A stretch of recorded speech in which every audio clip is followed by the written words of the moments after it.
pour bien saisir l'atmosphère, vous savez, qui règne en ce moment au Vatican, on va retrouver le journaliste Romain Chauvet. Bonjour Romain, merci beaucoup d'être avec nous également. Vous êtes actuellement sur Place Saint-Pierre.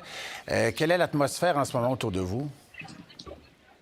Je vous dirais, Olivier, qu'on voit dans les dernières minutes de plus en plus de gens qui affluent ici parce que dans les toutes prochaines minutes, il va y avoir une messe de célébration de ce pape François qui va se tenir juste derrière moi ici sur la place Saint-Pierre. Alors vraiment des milliers et des milliers de personnes. Je vous dirais, j'y suis depuis plusieurs heures. On voit vraiment que là, dans les dernières minutes, il y a de plus en plus de gens qui arrivent. Et ce qui est très intéressant ici, c'est que oui, il y a beaucoup d'émotions. On voit des gens d'un peu partout, à la fois d'Italie. J'ai rencontré des Espagnols, beaucoup de gens également d'Amérique du Sud. Vous le disiez avec votre invité précédemment. Ce pape d'Argentine qui venait d'Argentine, ça symbolise...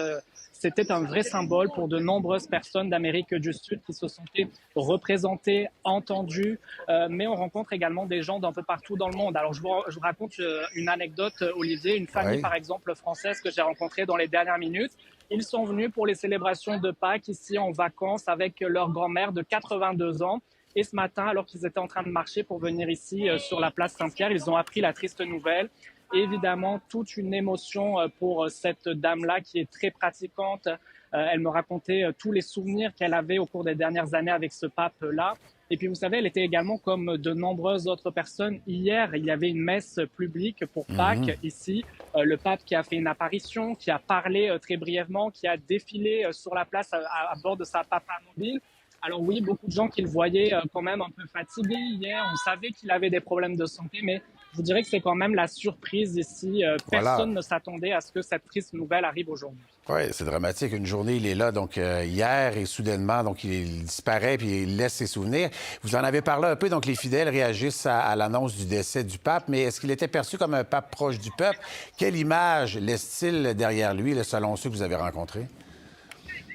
Ouais, je vous dirais n'importe qui, à n'importe quelle personne vous parlez ici, on vous parle de cette proximité-là du pape, que c'est un pape à l'écoute du peuple, proche des gens. Il a lancé tout au long de son règne de nombreux appels, notamment, vous savez, sur la question des migrants, des réfugiés, qui est un gros dossier ici en Europe, de nombreux pays qui ferment leurs frontières.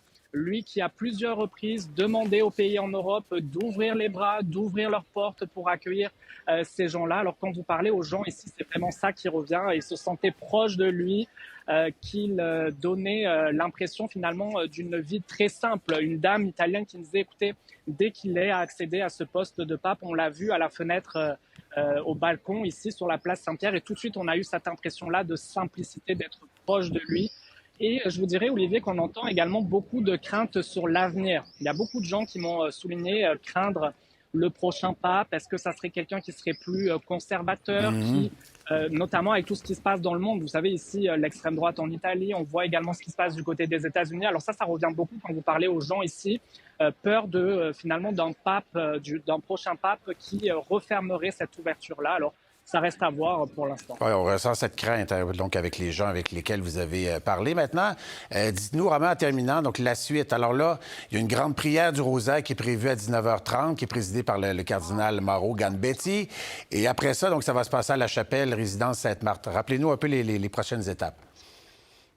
Oui, exactement. Donc, dans les toutes prochaines minutes, cette prière publique ici derrière moi sur la place Saint-Pierre, on nous dit également que ce soir, eh bien, le corps du pape François va être déposé dans son cercueil et a priori, ça serait à compter de mercredi que la dépouille serait exposée ici derrière moi dans la basilique Saint-Pierre. Donc, ça voudrait dire que les gens pourraient venir à l'intérieur pour se recueillir, prier, le voir une toute dernière fois. C'était le cas également quand je suis venu ici en 2022-2023, lorsque Benoît XVI était décédé également. Ça avait attiré beaucoup de monde ici.